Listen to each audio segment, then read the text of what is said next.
చెప్పమ్మా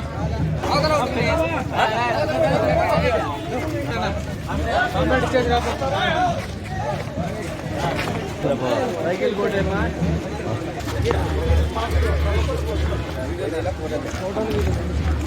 సైకిల్ కోటేమ్మా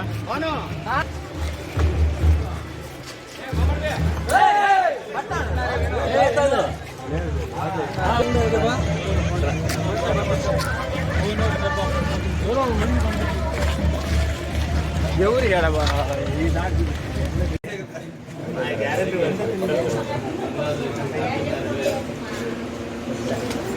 సరే సరే బాబు సరే బాబు సరే మా రాయల్ కోలారం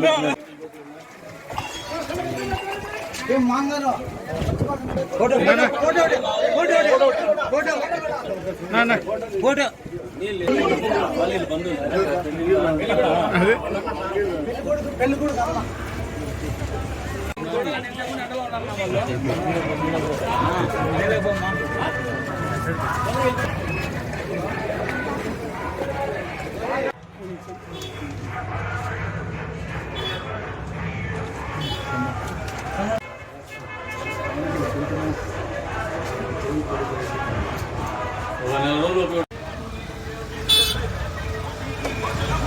ఎప్పుడు చాలా రోజులు అనుకుంటా ఉంటాడా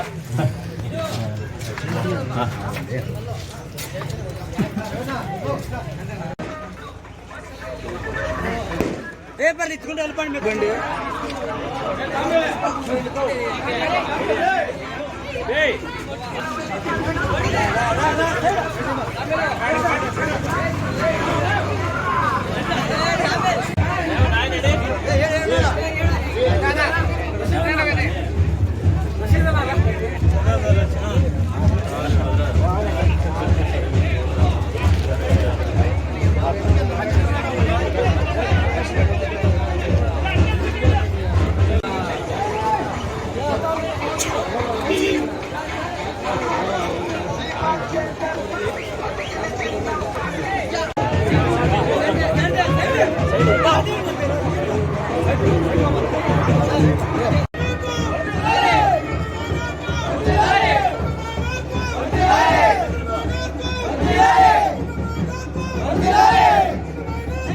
ఏం చేస్తాంపా లేటరు రారు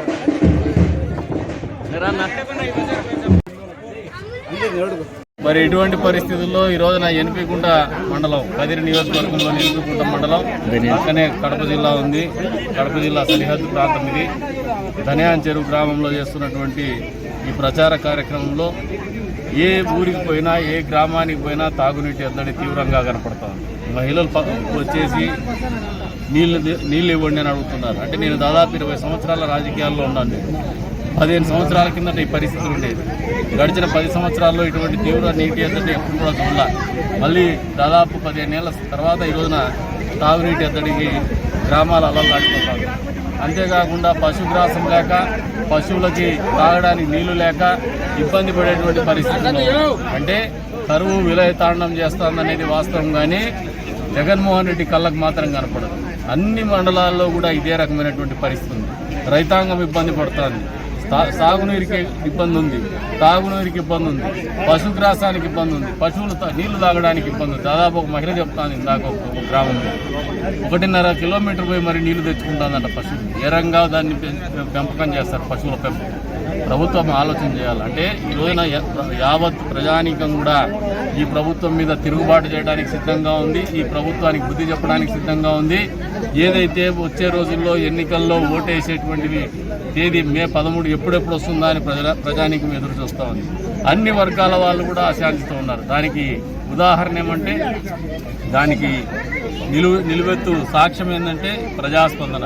ప్రజల్లో స్వచ్ఛందంగా రోడ్ల మీదకి వస్తున్నారు. స్వచ్ఛందంగా వాళ్ళు వేచి చూస్తున్నారు. తెలుగుదేశం పార్టీ అభ్యర్థిగా మేము ఉమ్మడి కూటమి అభ్యర్థిగా మేము గ్రామాల్లో ప్రచారానికి వస్తున్నామంటే పూర్తి స్థాయిలో ప్రజానీకం పనులు కూడా ఆపేసి పశువుల్ని కొండకు తీసుకోకుండా మేతకు తీసుకోకుండా కూడా ఇళ్ల దగ్గర వేచి చూసేటువంటి పరిస్థితి. అంటే ఎంత పెద్ద ఎత్తున ఆశతో తెలుగుదేశం పార్టీని, జనసేన పార్టీని, బీజేపీ పార్టీ కూటమి కోసం వాళ్ళు ఎదురు చూస్తున్నారని అర్థమవుతుంది. చంద్రబాబు నాయుడు గారు మళ్ళీ ముఖ్యమంత్రి అయితేనే ఇటువంటి పరిస్థితుల నుంచి దూరం చేస్తారనే ఆలోచనతోనే ప్రజానీకం ఉంది. ఇంకా కదిరి నియోజకవర్గానికి వస్తే ఈ రోజున ఒకసారి 20 ఏళ్లుగా రాజకీయాల్లో ఉన్నటువంటి మాకు ఒక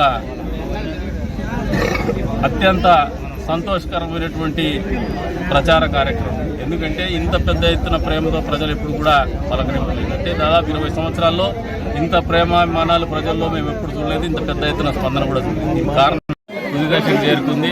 పుట్టినీళ్ళు కూడా ఇప్పుడు ఇవాళ ఉదయం మొదలు పెట్టినారు. అది కూడా మాకున్నటువంటి సమాచారం మేరకు పూర్తి అయిపోయింది. ఏదైతే నామినేషన్ దాఖలు చేసినామో ఆ నామినేషన్స్ అన్ని కూడా యాక్సెప్ట్ అయినాయని చెప్పేసి మాకు చెందించాం. తదుపరి విడ్రాయల్స్ ఉంటాయి. అది చరమాంకం నామినేషన్ల ప్రక్రియలో. విడ్రాయల్స్ తర్వాత అభ్యర్థుల ఖరారు, వాళ్ళ క్రమ సంఖ్య, వాళ్ళ సింబల్స్ అని కూడా కేటాయించడం జరుగుతుంది. అక్కడ నుంచి మరింత ప్రచారం అనేది పూర్తి స్థాయిలో జరిగేటువంటి పరిస్థితి లేకపోతుంది. ఎన్నికలు పీక్ స్టేజ్. లాస్ట్ ఎస్ఆర్సీపీ పార్టీకి చెందినటువంటి జగన్మోహన్ రెడ్డి గారి ఆలోచన విధానం కావచ్చు, వాళ్ళ ప్రభుత్వ పనితీరు కావచ్చు, అదే రకంగా వాళ్ళు నిర్ణయించినటువంటి అభ్యర్థి ఈ రోజున ఈ నియోజకవర్గానికి ఏం చేయాలో తెలియదు, ఏం చేస్తారో తెలియదు, ఏం చేస్తాడో చెప్పలేడు. కేవలము ఎన్ఆర్సీ, సిఏఏ, బీజేపీ మతము ఆస్తులు లాక్కుంటారు. అంటే ఈయనకి అసలు ఆలోచన లేదు. కేవలము మతతత్వాన్ని, గ్రామాలకు పోతే పరాయి మతాన్ని గౌరవించేటువంటి పరిస్థితి లేదు. అభ్యర్థిగా ఏదైనా గ్రామాలకు పోతే మమ్మల్ని మసీదులకు కూడా పిలుస్తారు, చర్చిలకు కూడా పిలుస్తారు, అదే రకంగా ప్రార్థనా మందిరమైనటువంటి దేవాలయాలకు కూడా పిలుస్తారు. బొట్టు పెడతామంటే చెయ్యి హస్తం గుర్తు, నూతన బొట్టు పెట్టుకొని ఎదుటి హిందూ ధర్మాన్ని గౌరవించాలనే సంస్కారం లేనటువంటి వ్యక్తులు, మతోన్మాదం పెచ్చరిల్లినటువంటి ఆలోచన ఉన్నటువంటి వ్యక్తులు రాజకీయాల్లోకి వచ్చేసినారు. తస్మాత్ జాగ్రత్త. ప్రజానికం కూడా గమనిస్తూ ఉన్నారు. చర్చ జరుగుతూ ఉంది, గ్రామాల్లో చర్చ జరుగుతోంది. ఈ రకమైనటువంటి వ్యక్తుల్ని ప్రోత్సహిస్తే, లేదా ఎన్నికల్లో వీళ్ళకి మద్దతు తెలిపితే ఈ నియోజకవర్గ పరిస్థితులు ఇంతవరకు కూడా హిందువులు ముస్లింలు కలిసి మేమంతా ఒక్కటే అనే సమైక్య భావంతో జీవిస్తున్నటువంటి ఈ నియోజకవర్గంలో అశాంతి రేగేటువంటి పరిస్థితులకు తీసుకుపోతారనే ఆలోచనతోనే ప్రజలు ఉన్నారు. ఈ రోజున అవన్నీ వాస్తవ రూపం. నిన్నటి రోజున కూడా జరిగినటువంటి సంఘటనలు ఇవన్నీ కూడా వాస్తవ రూపం. వచ్చే రోజుల్లో వీటన్నిటి ఆలోచనలు పరిగణలోకి తీసుకునే ప్రజానీకం తీర్పు ఇవ్వబోతోంది.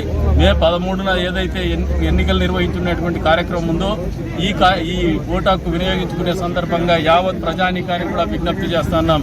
కదిరి నియోజకవర్గం తెలుగుదేశం పార్టీ ఉమ్మడి ఎన్డీఏ కూటమి అభ్యర్థిగా నేను ఎమ్మెల్యేగా పోటీ చేస్తాను. అదే రకంగా హిందూపూర్ పార్లమెంట్ అభ్యర్థిగా గౌరవనీయులు బీగ పార్సారథి గారు పోటీ చేస్తున్నారు. 2 ఓట్లు కూడా తెలుగుదేశం పార్టీ ఉమ్మడి కూటమి అభ్యర్థులకి, అదే రకంగా సైకిల్ గుర్తుకు ఓటేసి వేయించి గెలిపించాలని చెప్పేసి వాళ్ళందరినీ కూడా మనస్ఫూర్తిగా కోరుతున్నాం. ఇది వాళ్ళకు మనసులో ఉన్నటువంటి భావనే. దాన్ని మేము అభ్యర్థించడం ద్వారా ఆ భావన మరింత బలపడుతుందనే ఆలోచనతోనే అభ్యర్థిస్తున్నాం. వారందరూ కూడా మన్నిస్తారని కూడా